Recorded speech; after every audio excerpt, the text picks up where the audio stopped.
오늘은 좀 생뚱맞다고 그래야 되나요? 이런 질문으로 한번 시작해 보려고 합니다. 여러분, 오늘 왜 예배드리러 오셨습니까? 좀 엉뚱한 질문인가요? 아니면 조금 더 다른 질문을 해보겠습니다. 여러분들이 이 예배 가운데 바라시는 게 과연 뭡니까? 뭘 기대하시면서 이 예배에 참석하고 계시는 건지 한번 물어보고 싶습니다. 그리스도인에게 이 예배는 아주 중요한 주제라고 말할 수 있습니다. 왜냐하면요, 하나님께서 우리를 창조하신 목적 자체가, 그리고 우리를 구속하신 그 목적도, 또 하나님께서 그리스도인인 우리들이 하나님을 만날 수 있도록 하나님에게 주신 방법으로서 이 예배는 아주 중요하기 때문입니다. 즉, 우리로 하여금 하나님을 예배하려고 하나님이 우리를 창조하셨고 하나님께 예배하도록 하기 위해서 우리를 구속하신 거죠. 그러니까 우리가 말씀을 묵상한다든가 성경을 공부한다든가 기도한다든가 어떤 봉사와 섬김, 어떤 교제를 한다든가 이런 모든 행위들은 사실은 근본적으로 예배를 전제로 하고 있는 것이다, 이렇게 말씀을 드릴 수가 있습니다. 그러니까 여러분, 성경이 예배를 어떻게 가르치고 있는지를 우리가 잘 알아야 하나님께 잘 예배할 수가 있겠지요. 여러분, 하나님께서 이 세상을 아름답게 만드시고 아담과 하와라는 정말 하나님의 형상을 닮은 그 피조물을 만드셨습니다. 그들이 타락하고 나서 신라권, 즉 에덴에서 쫓겨나고 나서 가장 먼저 일어난 범죄가 바로 이 예배 때문에 시작이 되었다는 것을 기억하실 것입니다. 예배에 실패했기 때문에 인류 역사의 가장 비참한 죄의 역사가 시작이 되었던 것이죠. 그러니 우리가 예배를 잘 드리는 것, 또 예배에 대한 마음을 잘 지키는 것은 우리에겐 아주 중요한 문제입니다. 만약 우리가 이 바르게 예배를 드리지 못한다면, 이 본질을 지켜나가지 못한다면 사실상 우리가 살아가는 이 신앙생활이라는 것이 사상누각이 될 수 있기 때문이죠. 그래서 오늘 저는 여러분들과 이 예배의 문제를 좀 한번 다뤄보려고 합니다. 그래서 여러분들에게 왜 예배하러 오셨는지, 여기에 여러분들이 기대하시는 것이 무엇인지를 한번 여쭤본 겁니다. 한 가지 여러분들이 오해하지 마셔야 될 것은, 제가 어떤 예배의 형식이나 여러분들이 지금까지 열심히 드려왔던 그런 예배들을 비판하려는 의도에서 이 말씀을 나누는 것이 아닙니다. 모양과 형식이 어떠하든지 간에 하나님을 향한 예배를 하나님이 우리에게 허락해 주셨고, 또 이렇게 힘을 다해 드리는 그 예배를 하나님이 받아주실 줄로 믿습니다. 성경이 우리가 드리는 예배가 어떠해야 된다라는 어떤 형식을 규정하고 있는 것은 아니기 때문에 굳이 우리가 그 형식을 가지고 논할 필요는 없다라는 그런 생각이 듭니다. 그러나 예배에 대한 본질은 분명히 있습니다. 그래서 우리가 드리는 이 예배가 그 본질에서 벗어난 것은 아닌지, 우리의 죄성이 그 본질을 가리고 있는 것은 아닌지, 나도 모르게 덮여져 버린 그런 장막들이 있다면은 오늘 말씀을 통해서 그것을 한번 더 잘 걷어내고 그 본질을 잘 드러내어서 하나님께 예배를 잘 드려서 성공하는 그런 신앙생활을 살아가는 저와 여러분이 되기를 주님의 이름으로 축원합니다. 우리가 드리는 이 예배에 있어서 굳이 좀 문제점을 찾아보자, 우리가 잘못될 수 있는 그 가능성의 여지가 무엇이 있느냐라고 첫 번째를 꼽으라고 말한다면은 아마도 하나님 중심적인 예배가 아니라 인간 중심적인 예배가 되었다라는 그런 사실에 들 수 있습니다. 이러한 마음은 먼저 회중의 그런 어떤 만족과 흥미를 추구하는 그런 경향으로 나타나게 됩니다. 그래서 우리의 만족도가 어떠하냐에 따라서 예배의 평가 기준이 되어버리는 경우들이 있다라는 거죠. 여러분들이 가끔 주변에 이제 예배 드리시고 나면 식사하시거나 가족들이랑 돌아가시면서 야, 오늘 예배 참 좋았어, 은혜로웠어, 이렇게 말씀하실 때가 있겠죠, 그죠? 저는 항상 여러분들이 그렇게 나누며 돌아간다고 믿고 있습니다. 오늘 예배는 별로였어. 이렇게 생각하는 분은 없다고 저는 믿고 있습니다. 뭐 그렇게 할 때도 있겠죠. 그런데 여러분, 그런 예배는 좋았어, 예배가 별로였어 라고 말하는 기준이 과연 뭘까요? 그 기준을 여러분 어디에 두고 있기 때문에 우리가 그렇게 평가하는 걸까요? 사실은 예배 가운데 우리가 느끼는 어떤 그런 느낌, 어떤 감흥, 또 우리의 어떤 그런 감정, 우리가 느끼는 그런 만족도의 차원에서 그런 것들을 평가할 때가 사실은 많이 있습니다. 저도 그럴 때가 많이 있습니다. 가슴이 갑자기 울컥해지고 뭔가 뜨거운 것이 훅 올라오면 오늘 예배 참 은혜로웠어.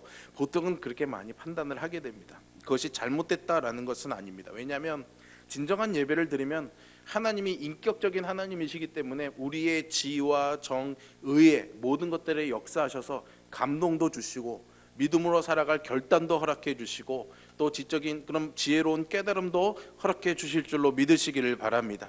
그것이 잘못됐다라는 것이 아니라 그것에만 집중이 되어 있으면 안 되겠다라는 거겠죠. 자꾸 우리의 그런 만족도에 머물다 보면은 사실은 예배의 주인이신 하나님께서 이 예배를 어떻게 받으셨을까라는 관점을 놓칠 때가 참 많이 있습니다. 하나님이 예배를 어떻게 받으실까요, 여러분? 하나님이 오늘 여러분들이 예배를 드리고 돌아가는 그 과정에서 스스로 한번 질문해 보고 있습니까? 하나님이 오늘 내가 드린 예배를 어떻게 받으셨는가? 사실은 하나님이 어떻게 받으셨는가 보다는 내가 어떻게 받았는가에 우리의 마음에 많이 가 있는 경우들이 많죠. 하나님께서 내 마음과 내 태도를 받으셨는지, 하나님의 우리가 부르는 이 찬송을 기뻐 받으셨는지, 하나님께서 오늘 목사님을 통해서 하신 이 말씀을 통해서 영광을 받으셨을까? 이런 생각들에서 우리가 사실상 너무 멀어져 있는 것은 아닐까요? 인간의 만족도가 예배의 평가 기준이 되어버렸습니다. 그 결과 저도 부끄럽지만 사실은 교회의 지도자들이 어떻게 하면 회중들이 더 만족할 수 있을 것인가, 그런 것들을 끌어올릴 수 있는 그런 예배를 생각하게 되고 예배의 형식과 내용이 자꾸만 그런 쪽에 치중되어 버리고 그런 방향으로 기획이 되어버리고 맙니다. 예배의 본질이라고 생각되는 것들은 어느새 사람들의 생각 속에서 좀 흥미롭지 않고 좀 고루하고 재미없다라는 생각에서 점점 잊혀져 가고 예배의 요소에서 빠져버리고 있는 거죠. 그리고 설교도 하나님에 대해서, 하나님의 마음에 대해서, 그리고 복음에 대해서, 진리에 대해서 정말 우리의 마음, 우리의 골수, 우리의 생각들을 쪼개버리는 그런 말씀이 아니라 우리 인간에 대해서, 그리고 세상살이의 지혜에 대해서 말하고 있죠. 찬송도 그렇습니다. 하나님께서 행하신 일, 그리고 하나님에 대해서 찬송하는 것이 진정한 찬송이죠. 우리의 감정을 추스리기 위한 노래여서는 안 되는 겁니다. 제가 학생 시절, 청년 시절 찬양을 참 좋아했습니다. 제가 학교 갔다 오면 항상 집에서 걸어가는 거리가 한 20분 정도 걸어가는 거리가 있어서 항상 그 시간은 음악을, 찬양을 들으면서 가거나 아니면 또 찻길이었기 때문에 또 인가가 없는 곳을 제가 걸어갔기 때문에 좀 마음대로 막 찬양을 할 수 있는 그런 환경이 있어서 그 시간만큼은 저 혼자만의 그런 찬양 예배 시간에서 막 찬양을 많이 부르고 다녔습니다. 어느 날 막 이제 좀 당신이 지쳐서 기도할 수 없고 그다음에 때로는 너의 앞에 이런 찬양 부르면 눈물이 막 두루루루 흐르더라고요. 너무 막 좋다 이랬는데 어느 날 하나님이 저에게 직접 말씀하신 건 아니고요, 그런 마음을 주셨어요. 야, 너 지금 뭐 하고 있냐? 뭘 노래하고 있니? 라고 말씀하시는 것 같더라고요. 가만히 생각해 보니까 제가 그냥 그 노래에 취해, 그 찬양의 노랫말과 멜로디에 취해서 그냥 울적한 제 마음을 저 스스로 달래고 있더라고요. 저는 분명히 하나님을 노래하고 있는데 그 사이에 하나님은 안 계시더라고요. 너무나 부끄럽고 너무나 죄송했습니다. 하나님을 찬양하는 노래인데 하나님이 계시지 않았어요. 그저 제 감정을 추스리려는 그냥 노래일 뿐이었던 거죠. 우리의 찬양은 그래서는 안 됩니다. 그래서 사실은 멜로디도 중요하지만 찬양에는 가사가 아주 중요합니다. 가사를 묵상하고 그것을 고백하는 거죠. 거기에 우리의 마음을 녹여줄 수 있는 좋은 멜로디가 더해진다면은 그것이 참 은혜로운 찬양이고 하나님께 영광을 돌릴 수 있는 것이죠. 찬양도 하나님께 올려지는 것이란 거예요. 나를 위한 노래가 아니라는 것을 여러분 꼭 기억하셨으면 좋겠습니다. 하나님께 올려드리는 것이죠. 그러다 보니까 그런 찬양의 가사들도 어느덧 그런 우리의 믿음과 진리와 하나님에 대한 것보다는 그냥 인간의 감정, 그런 것들을 다루는 것들이 더 많아지고 있습니다. 만일 교회 지도자들이 또 목회자들이 회중의 만족을 구하는 만큼 하나님의 만족을 염두에 두고 예배를 드린다면, 그리고 그것을 준비한다면, 그리고 그렇게 인도한다면 예배는 결코 실패하지 않을 것입니다. 한때 1990년대에서 2000년대로 넘어오면서요, 한국교회에 열린 예배라는 아주 선풍이 일었습니다. 예배 형식, 기존의 고전적인 예배 형식을 조금 더 부드럽게, 편하게, 그래서 강단 위에서 연극도 하고 공연도 하고 그렇게 할 수 있는 그런 예배가 있었죠. 어느 목사님이 그러시더라고요. 예배 세미나 갔더니 도대체 열린 예배 하는데 그럼 우리가 드린 예배는 닫힌 예배냐고. 그럴 수 없겠죠. 사실 열린 예배는 우리나라에 도입되면서 번역이 잘못됐다고 저는 생각합니다. 원래 이 열린 예배의 시작은 미국의 윌로우 크릭이라는 빌라 하이벨스 목사님이 목회를 시작하시면서 보니까 주변에 사람들은 많은데 교회에 오는 사람들이 없는 거예요. 젊은 사람들이. 그래서 이 사람들이 왜 교회에 못 오는가 이렇게 따져보다 보니까 되게 형식적인 그런 예배에 좀 염증을 느껴서 너무 재미가 없어서 안 오는 사람들이 많아서 그 사람들을 위해서 예배를 오픈한 겁니다. 예배의 형식을 조금 내려놓고 불신자들이 와서 예배를 쉽게 드릴 수 있게끔 예배를 오픈한 거죠. 그래서 사실 거기서는 오픈월십, 열린 예배라고 하지 않았습니다. 구도자 예배. 아직 복음을 알지 못하는 사람들이 조금 더 쉽게 와서 예배할 수 있는 집회 형식의, 예배가 아닌 집회 형식의 그런 예배를 도입해서 큰 이제 성장을 이루었죠. 그걸 이제 우리나라에 들어오면서 구도자 예배라고 말하기에는 조금 어감이 어려우니까 당시에 또 우리나라의 열린 음악회 이런 게 또 되게 유행하고 있어서 이게 번역이 이렇게 된 겁니다. 여러분, 그 예배가 형식이 잘못됐다는 것은 아니지만 구도자를 위한 예배는 없습니다. 구도자를 위한 집회가 있는 거죠. 예배는 하나님만을 위한 예배가 되어야 됩니다. 그러다 보니까 그 열린 예배, 구도자를 위한 예배에 대한 포커스가 맞춰지다 보니까 예배의 형식이 자꾸만 하나님이 아닌 회중들에게 자꾸 모아진 게 우리 한국교회의 현실입니다. 예배는 결코 우리를 위한 예배가 아니라 하나님을 위한 예배가 되어야 될 줄로 믿습니다. 예배 가운데 지루하고 재미없는 것은 없습니다. 왜냐하면 십자가의 복음의 능력은 우리로 하여금 세상의 것과 비교할 수 없는 참 기쁨과 평안을 주기 때문입니다. 진정으로 하나님 앞에 예배하며 그 구원의 은혜를 경험한 사람들이라면 그러한 감격과 기쁨으로 언제나 예배드릴 수 있다는 것을 저와 여러분이 꼭 기억해야 하겠습니다. 십자가가 너무 영광스럽기 때문에 표현할 수 있는 기쁨을 주는 것입니다. 우리의 예배는 그 기쁨을 위한 것이지 우리의 재미를 위한 것이 아니죠. 그런 풍조들이 교회 안에 들어오다 보니까 결과적으로 예배가 교회에 존재하는 목적이 되어버린 것이 아니라 교회를 위한 수단이 되어버리고 말았습니다. 특별히 교회의 성장을 위한 수단이 되어버리고 말았죠. 일단은 교인들이 다 모이는 자리이기 때문에 교회의 프로그램을 효과적으로 소개하거나 교회의 중요한 비전을 제시하는 자리가 되어버렸습니다. 예배가 아니라 교육장이 되어버리고 마는 거죠. 또 어떤 때는 효과적인 그런 헌금, 모금을 위한 그런 예배가 되기도 합니다. 이런 것들을 부정하는 것은 아닙니다. 하지만 예배가 어떤 것을 위한 수단이 되어서는 안 되겠다라는 경종을 울리고 싶은 거죠.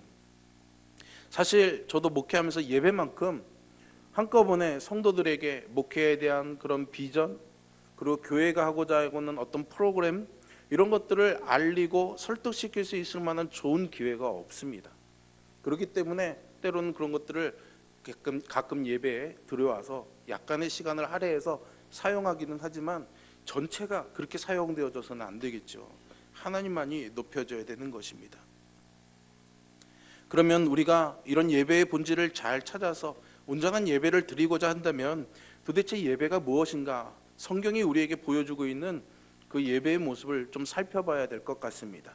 그래서 오늘 본문은 성경 전체를 통틀어서 가장 완벽하고 이상적인 그런 예배의 장면을 우리에게 소개해주고 있습니다. 이것은 마지막 때에 하늘에서 이루어질 하늘 예배를, 천상의 예배를 우리에게 보여주고 있습니다. 본문은 이 세상에서 모든 영적인 전투를 다 마치고 승리한 천상의 교회가 드리는 예배를 우리에게 보여줍니다. 오늘 본문의 말씀에도 여러분들이 보시는 것처럼 알 수 있겠지만 수많은 사람들이 모여 있습니다. 그들은 각 나라에서 그리고 각 족속에서 온 사람들이고 방언, 즉 각각의 여러 다른 언어들을 쓰고 있는 사람들입니다. 이 사람들이 뭔가로 하나가 된다는 것은 사실은 쉽지가 않죠. 그런데 이들이 다 흰 옷을 입고 있는데 이것은 그들 모두가 그리스도의 피로 죄 씻음을 받은 거룩한 성도들이라는 것을 상징해주고 있습니다. 그리고 동시에 그들이 모든 전쟁을 마치고 깨끗한 옷으로 단장한 승리한 사람들이라는 것을 보여주죠. 전쟁에서 개선한 로마 장군이 하얀 제복을 입고 마차에 올라서 개선행진하는 모습을 마치 상상할 수 있게 해줍니다. 그 사람들이 과연 어떤 사람들인가? 14절에서 한 장로가 사도 요한에게 이들이 누구인지를 설명하는데요, 분명하게 드러나고 있습니다. 이는 큰 환난에서 나온 자들인데 어린 양의 피에 그 옷을 씻어 희게 하였느니라. 아멘. 환난에서 나온 자들, 즉 세상에서 믿음을 지켜나가며 환난을 당한 성도들이 승리한, 그래서 이제는 아버지의 나라에 오게 된 그 사람들, 그들은 그리스도의 피로 깨끗하게 씻음받은 구속된 구원받은 하나님의 백성이라는 것을 보여주고 있죠. 그들의 손에는 종려나무 가지가 들려 있습니다. 이 종려가지는 교회가 이 세상의 모든 전쟁들을 견디고 승리한 것을 상징합니다. 그들이 서 있는 자리는 거룩하신 하나님과 어린 양 앞입니다. 그래서 그들이 그 앞에서 큰 소리로 노래하는 거죠. 오늘 우리가 예배 전에 예배 앞부분에서 부른 찬양처럼 말이죠. 구원하심이 보좌에 앉으신 우리 하나님과 어린 양께 있도다. 구원하심이 보좌에 앉으신 우리 하나님과 어린 양께 있도다. 노래하는 겁니다. 큰 소리로 노래한 거죠. 큰 소리로 했다는 것은 그들이 온 마음과 온 힘 그리고 온 열정을 다해서 이 노래를 부르고 있다라는 것을 보여주고 있습니다. 이 셀 수 없는 많은 무리들 중에 구경꾼은 단 한 사람도 없습니다. 여러분 이들만 있는 것이 아니죠. 주위에는 모든 천사들이 있는데 이 천사들도 이 성도들의 이 하늘의 예배를 바라보면서 일제히 보좌 앞에 엎드려서 얼굴을 땅에 대고 경배합니다. 그러면서 노래하죠. 아멘. 찬송과 영광과 지혜와 감사와 존귀와 능력과 힘이 우리 하나님께 세세토록 있을지어다. 여러분 이 내용들이 여러분들에게 어떤 느낌을 줍니까? 지금 이 예배자들은 하나님의 영광을 보고 있는 겁니다. 하나님의 영광에 압도되어 있는 것이죠. 그들은 지치지 않고 큰 소리로 열광하면서 하나님과 어린 양께 찬송을 드리고 있습니다. 왜일까요? 왜일까요? 자기들을 구원하셨기 때문이죠. 사망에서 건지신 그 하나님을 바라보면서 하나님께서 이 구속을 계획하신 것, 그리고 나를 택하신 것, 그리고 독생자 아들 성자 예수 그리스도를 보내주셔서 그 구원을 완성하신 것, 그것을 알고 있었고 그 구원과 영광을 지금 누리고 있기 때문에 그들이 하나님께 찬양할 수밖에 없었던 것입니다. 그들은 어떤 것을 얻기 위해서 무언가를 이루기 위해서 예배를 드리고 있는 것이 아닙니다. 그들은 이 예배를 통해서 자기 만족에 관한 어떤 생각을 갖고 있는 것이 아니죠. 그러니 이 예배의 어떤 재미나 흥미를 논할 여지도 없는 겁니다. 왜냐하면 예배는 그 이상이기 때문입니다. 그저 단순한 재미를 넘어서는 놀라운 영광과 놀라운 감격이 그 안에 있기 때문이죠.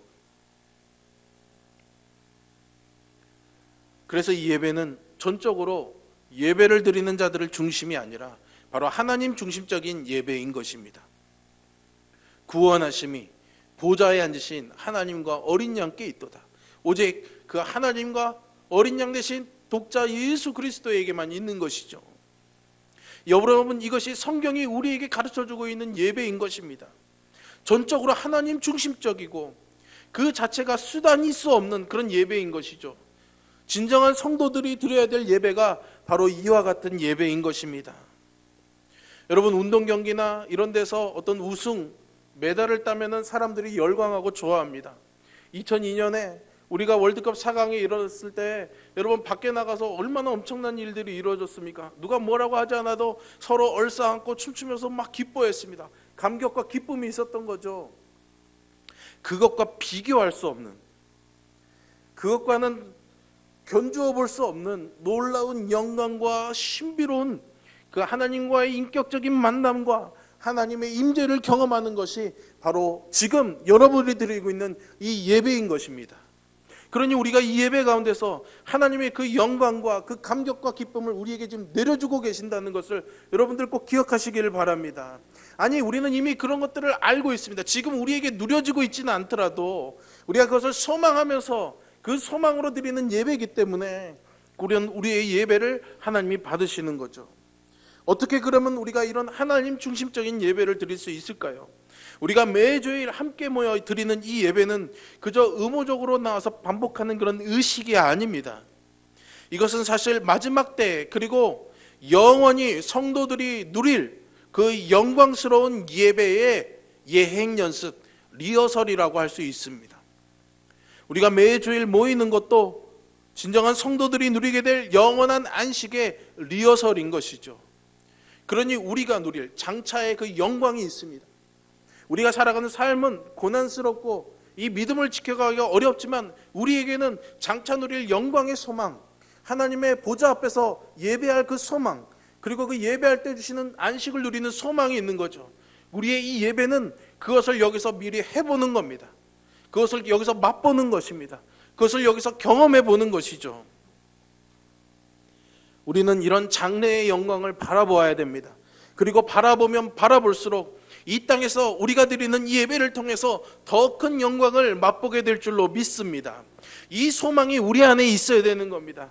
여러분들이 예배하러 나오는 자리에 그 소망이 여러분들에게 있어야 되는 거예요. 오늘 내가 아버지의 나라에 하나님, 내가 앞으로 영원히 누리게 될 그 소망을, 그 영광을 이 예배 가운데 누리게 되는구나. 그 소망으로 나와야 되는 것이죠. 그리고 그 소망이 여러분들의 현실의 삶 속에서 능력으로 경험되어질 것입니다. 그것이 여러분들의 삶을 이끌어 줄 것입니다. 그런 은혜를 누리며 사시기를 주님의 이름으로 축원합니다.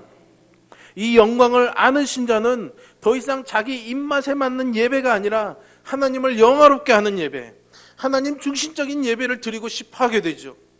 그들은 더 이상 자신의 감정을 부추기는 찬양이나 설교에 귀를 기울이지 않습니다. 더 이상 흥미나 재미 따위로 예배를 판단하지 않습니다. 여러분, 신앙생활의 기초이자 중심은 분명히 이 예배입니다. 봉사나 섬김, 성도의 교제나 전도, 선교와 같은 중요한 것들이 있음에도 불구하고 예배는 이 모든 것들과 비교할 수가 없습니다. 예배는 이 모든 것들의 기초가 되는 것이고 또 이 모든 것들의 목적이 되어야 하는 것입니다. 예배는 교회의 본질이고 교회 존재의 목적이기도 합니다. 예배가 없다면 교회는 더 이상 교회일 수가 없는 겁니다. 우리는 오늘 교제하기 위해서가 아니라 하나님을 예배하기 위해서 모였습니다. 그러나 예배는 그것 이상의 더 놀라운 능력이 담겨져 있습니다.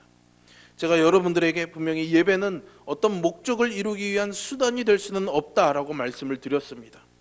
그렇습니다. 하지만 예배는요, 우리가 원하고 바라는 것을, 그 모든 목적들을 이루어주는 근원이 될 수도 있습니다. 이것이 예배의 놀라운 은혜입니다. 예배가 수단이 된다는 말은 아닙니다. 그러나 이 예배 자체를 우리가 온전히 드릴 수 있다면 우리가 예배 외에 바라는 모든 합당한 것들을 이룰 수 있게 된다라는 것이죠. 가령 여러분들이 이 예배를 통해서 하나님의 임재를 경험하신다면 여러분들이 그 하나님의 임재를 경험하고 나서 삶의 모든 영역 위에서 하나님 없이 살아갈 수 있겠습니까? 그 하나님의 임재를 경험한다면 우리는 일상의 삶에서 복음 위에서 살아갈 힘을 얻게 되는 것이죠.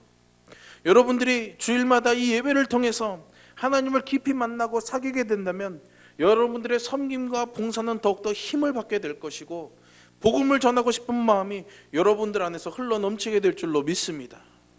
신자이든 신자가 아니든 이렇게 봉사활동을 하시는 분들이 있습니다.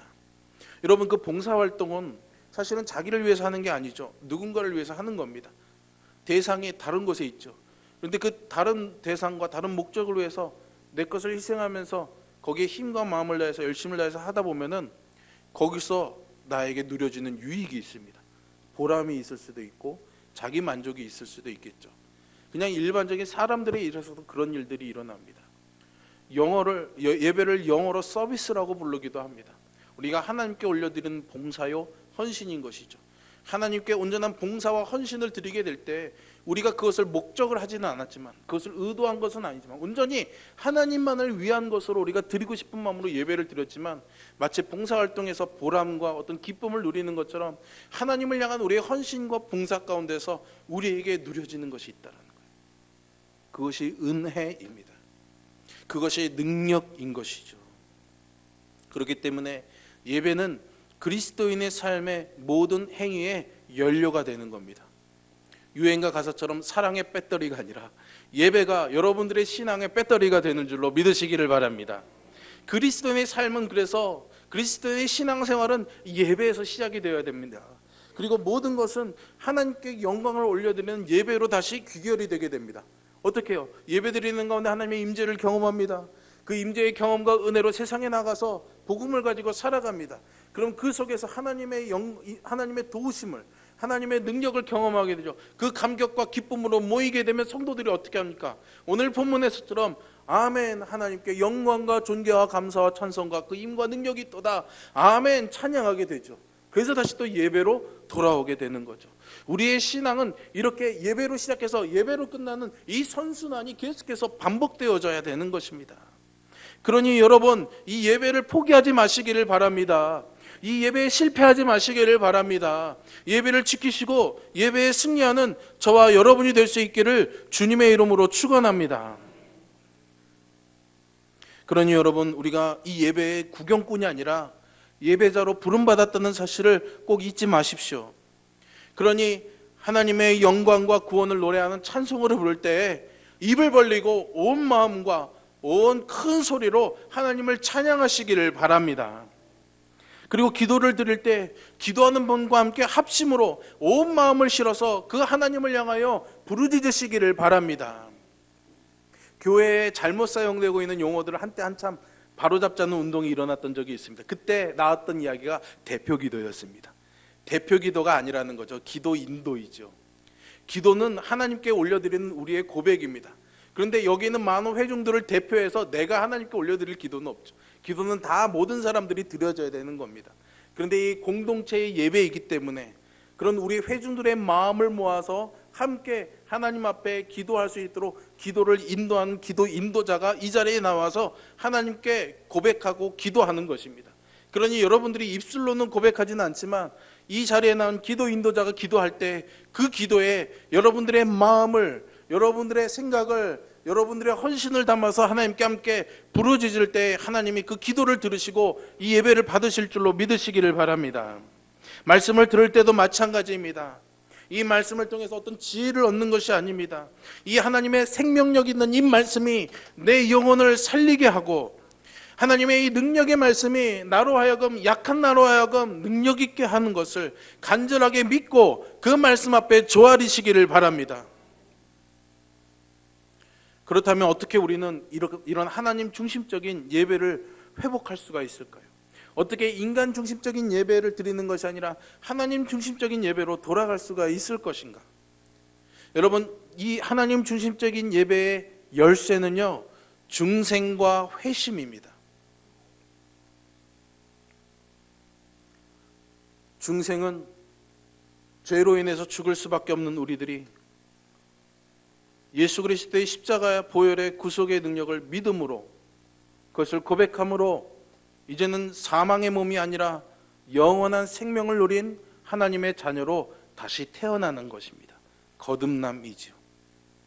회심은 그 은혜를 경험한 사람들이 이전의 죄의 삶들을 단절하고 이제는 하나님의 자녀답게 살아가는 삶의 전환입니다.